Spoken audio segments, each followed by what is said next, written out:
মালদা জেলায় দুজন candidate, Ramakrishna mission Vivekananda বিদ্যা মন্দির মালদা, সেখান থেকে অনুভব বিশ্বাস 694 পেয়েছে, 99.14%। মাধ্যমিক পরীক্ষার ফল প্রকাশিত হলো শুক্রবার। চলতি বছরের মাধ্যমিক পরীক্ষায় নজরকাড়া ফল করল মালদার রামকৃষ্ণ মিশন বিবেকানন্দ বিদ্যা মন্দির। এই বিদ্যা মন্দিরের 3 পরীক্ষার্থী জায়গা পেল সম্ভাব্য 10-এর মেধা তালিকায়। রাজ্য সম্ভাব্য দ্বিতীয় তথা জেলায় প্রথম স্থান অর্জন করল মালদার রামকৃষ্ণ মিশন বিবেকানন্দ বিদ্যা মন্দিরের পরীক্ষার্থী অনুভব বিশ্বাস। তার প্রাপ্ত নম্বর 700-র মধ্যে 694।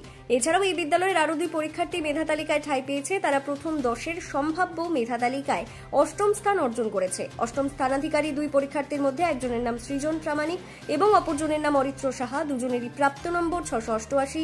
স্বভাবতই এই ফলে এখন খুশির হাওয়া মালদা রামকৃষ্ণ বিবেকানন্দ বিদ্যা মন্দিরে। এটা ছেলেদের সারা বছর ধরে তারা পরিশ্রম করে এবং তাদেরকে ঠিক যেমনভাবে বলা হয় তারা সেটাকে ফলো করে, আর যথেষ্ট তারা সচেতন, সিরিয়াস।